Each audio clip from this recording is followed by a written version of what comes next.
साल 2022 रंजो गम की कई दास्तानें छोड़ गया। हुकूमत ने ये फैसला किया है कि पाकिस्तान के जो 3 मेजर एयरपोर्ट हैं प्राइवेट जो है वो कंपनियों को दे दिए जाएं ताकि वो हमारे एयरपोर्ट चलाएं। सबसे बड़ी बात तो अगर मैं किसी भी बाहर कंट्री में होता ना, मेरा फ्यूचर सिक्योर होता। इंडिया में होते तो इंडिया में भी फ्यूचर सिक्योर होता, क्योंकि वहाँ के अच्छे खासे उनके पास रिजर्व है और अच्छे खासे उनके पास अपॉर्चुनिटी है। IIT डिपार्टमेंट डॉक्टर साहब, बात ये हो रही है, वो कह रहे हैं कि तकरीबन 44 ममालिक ऐसे हैं जिसमें अमेरिका, बरतानिया, इंडिया भी है, बहरीन, ब्राज़ील भी है, जिसने ये ऑफर दी है हमें कि वो पाकिस्तान की ये एयरपोर्ट्स जो है वो संभालना चाहते हैं। डिफॉल्ट तुम किए हुए हो, तुम भीख मांगते फिर हो, दरवाजे दरवाजे पे जाकर हमें बचा लो, हमें अल्लाह का वास्ता बचा लो।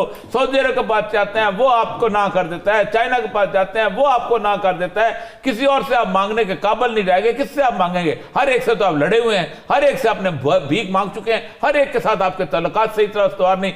डॉक्टर साहब, ये एयरपोर्ट भी अब हम ये एयरपोर्ट तो बड़ी स्ट्रेटेजिक जिसे कहते हैं, और ये कहा जा रहा है 20 से 25 साल के लिए ये जो एयरपोर्ट हम देने का हुकूमत सोच रही है, और इस पे वज़ीर-ए-आज़म शहबाज शरीफ साहब ने जो है वो एविएशन सेक्टर को कह दिया गो हेड। दुश्मन उसे कहते हैं जो हमारे बराबर का हो, वो टक्कर के नहीं, हमारे हमसे ऊपर हैं वो। जब हमारी टक्कर पे आप भारत की बात कर रहे हैं? हाँ, मैं भारत की बात कर रहा हूँ। जब हम उनकी टक्कर पे जाएंगे ना, फिर हम उन्हें दुश्मन मानेंगे। और ये भी हम करते हैं बात कि अगला जो साल है वो साल बड़ा मुश्किल साल आ रहा है। जैसे महंगाई का वो तूफान आएगा जो सबको बहा कर ले जाएगा। एयरपोर्ट बेचने से लोग टेक्निकल तो डिफॉल्ट हो गए। टिकटॉक वहाँ पे बैन हुआ, उन्होंने यूं टिकटॉक बना के फेंका। डॉक्टर साहब, हुकूमत ने ये फैसला किया है कि पाकिस्तान के जो 3 मेजर एयरपोर्ट हैं वो पब्लिक प्राइवेट पार्टनरशिप अथॉरिटी के तहत वो जो है वो प्राइवेट जो है वो कंपनियों को दे दिए जाएं ताकि वो हमारे एयरपोर्ट चलाएं, और वो समझते हैं कि ये एक अच्छा तरीका है फॉरेन डायरेक्ट इन्वेस्टमेंट का। डॉक्टर साहब, बात ये हो रही है, वो कह रहे हैं कि तकरीबन 44 ममालिक ऐसे हैं जिसमें अमेरिका, बरतानिया, इंडिया भी है, बहरीन, ब्राज़ील भी है, जिसने ये ऑफर दी है हमें कि वो पाकिस्तान की ये एयरपोर्ट्स जो है वो संभालना चाहते हैं। डॉक्टर साहब, ये एयरपोर्ट भी अब हम ये एयरपोर्ट तो बड़ी स्ट्रेटेजिक जिसे कहते हैं, और ये कहा जा रहा है 20 से 25 साल के लिए ये जो एयरपोर्ट हम देने का हुकूमत सोच रही है, और इस पे वज़ीर-ए-आज़म शहबाज शरीफ साहब ने जो है वो एविएशन सेक्टर को कह दिया गो हेड। आप क्या समझते हैं, इससे कोई हम बड़ी इन्वेस्टमेंट कर पाएंगे या कि ये तो और कमजोरी आप समझ रहे हैं इसको? चीमा साहब, मुझे तो इसमें से पैसे नजर आ रहे हैं डॉलर के, डॉलर आएंगे। डॉलर पाकिस्तान तो नहीं आएंगे, कई बार ये अकाउंटों में जाएंगे, ये जो अमेरिका से पहले नहीं जा रहे डॉलर पाकिस्तान में। लेकिन इसमें इसके साथ एक और अटैच करूंगा चीज, हमारी एम्बेसी का 6 मिलियन डॉलर की बिक गई है बिल्डिंग उसकी, और लेने वाले कौन है? एक यहूदी पार्टी और दूसरी इंडियन पार्टी है, और यहूदी उसको लेके वहां से गांव बनाना चाहते हैं अपना, उसको 6 मिलियन की प्रॉपर्टी पे। लेकिन मुझे समझ इस बात की, 6 मिलियन डॉलर इससे तो पाकिस्तानी रूलिंग लीड के पकौड़े भी नहीं आते, लेकिन वो फिर भी कहते 6 मिलियन शायद जैकटा चुकटा 4 ले लें। कहते बच्चे ने वो कैनेडा कूज दी जैकेट जी 11-1200 ਦੀ ਆਉਂਦੀ ਹੈ, ਹੋ ਸਕਦਾ ਜਿਹੜੇ 5-7 ਵਜ਼ੀਰਾਂ ਦੇ ਬੱਚੇ ਜੈਕਟਾਂ ਲੈ ਲੈਣ। लेकिन चीमा साहब, इस तरह भी कभी गुजारे हुए हैं, तन के कपड़े बेचे कितना चिर खा लोगे, कितना चिर खा लो। ये एयरपोर्ट बेचना भी तन के कपड़े बेचने के मुतरादिफ है। ये भुख कल फिर लगनी है शहबाज शरीफ साहब, कल फिर भुख लगनी, तुसा लंदन टुर जाना, इस कौम ने फिर बाद रोटी खानी।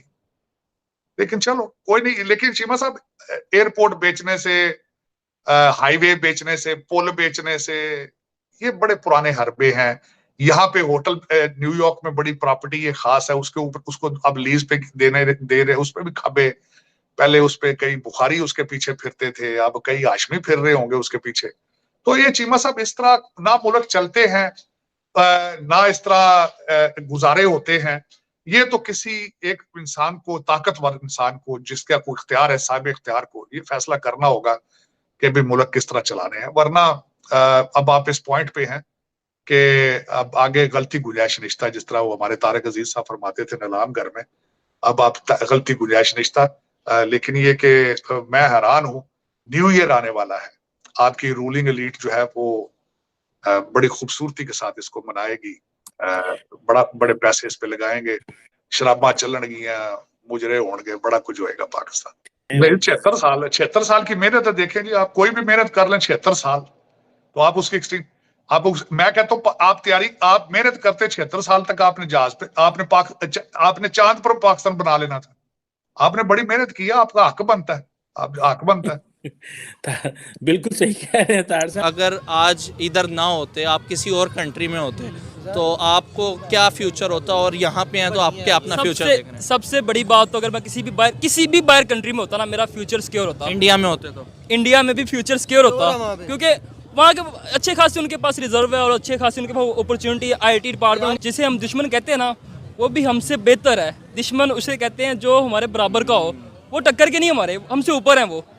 जब हमारी टक्कर पे आप भारत की बात कर रहे हैं? हाँ, मैं भारत की बात कर रहा हूँ। जब हम उनकी टक्कर पे जाएंगे ना, फिर हम उन्हें दुश्मन मानेंगे। मौजूदा करंट टाइम में अगर मैं भारत को दुश्मन कहूँ ना, तो मुझे शर्म आती है। क्यों? क्योंकि आप अगर फॉरेक्स रिजर्व देखें तो $650 बिलियन का उनका है। हमारा पहले 10 बिलियन पे था, 8 बिलियन पे, 7 बिलियन पे, 6 और अब 4 बिलियन तक आ गया। मेरे ख्याल से हमने मजीद कम आना है या थोड़ा आगे भी जाने का? इंशाल्लाह कम आएंगे हम, इससे भी ज्यादा लगे रहे तो कम ही है यार। उनसे मुकाबले उन्होंने मेहनत की है स्टेप बाय स्टेप। वो पबजी उन्होंने बैन की, रातों रात उनके डेवलपमेंट में पबजी बना के यूं फेंकी है, ठीक है। टिकटॉक वहाँ पे बैन हुआ, उन्होंने यूं टिकटॉक बना के फेंका है। हमारे तो कोई बना भी ले, जिस तरह आपको मैंने बताया टैलेंट, वो तो पकड़ के उसको अंदर डाल दे। तो अगर इसी तरह चलता रहा, हमारे फॉरेक्स रिजर्व मजीद गिरता रहा, तो आने वाले टाइम में क्या पाकिस्तान का सर्वाइवल खतरे में तो नहीं नजर आ रहा आप लोगों को? ये भी खतरे में आने वाले टाइम में क्या बात है? अभी आपको डाउट है इस माशाल्लाह, आप इस बात को अच्छी तरह जानते हैं, फिर भी कह रहे हैं खतरे में आने से पहले क्या बात है, अभी खतरे में है।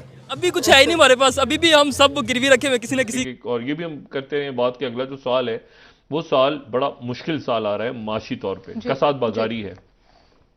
लोगों को सजेशन यही है कि वो अपनी अपनी जगहों पे अपना अपना काम रोकें, होल्ड करें, ठीक है। बहुत इन्वेस्टमेंट, ह्यूज इन्वेस्टमेंट ये वो कुछ अरसे तक, शुरू के चंद महीने पूरी दुनिया में। और क्योंकि एक अदम इस्तेकाम है, ये जो जंग है ये बढ़ गई है। यूरोप की जंगें कभी इतनी आसानी से ख़त्म नहीं होती, जो मैंने पहले भी बात की। ताइवान, यूक्रेन, ये सारा मामला और गर्म हो रहा है, कोरिया, और उसके नतीजे में वो टेक्निकली आप डिफ़ॉल्ट हैं, लीगली आप डिफ़ॉल्ट नहीं हैं। अब आप बहस करते रहे इस बात पे, बहस करते रहे डिफ़ॉल्ट नहीं करेंगे, डिफ़ॉल्ट नहीं करेंगे। लोग कहेंगे टेक्निकली डिफ़ॉल्ट हो गए हैं, लेकिन वो लीगली आप जो एक डेफिनेशन के मुताबिक हो चुके हैं, एक डेफिनेशन नहीं हुए।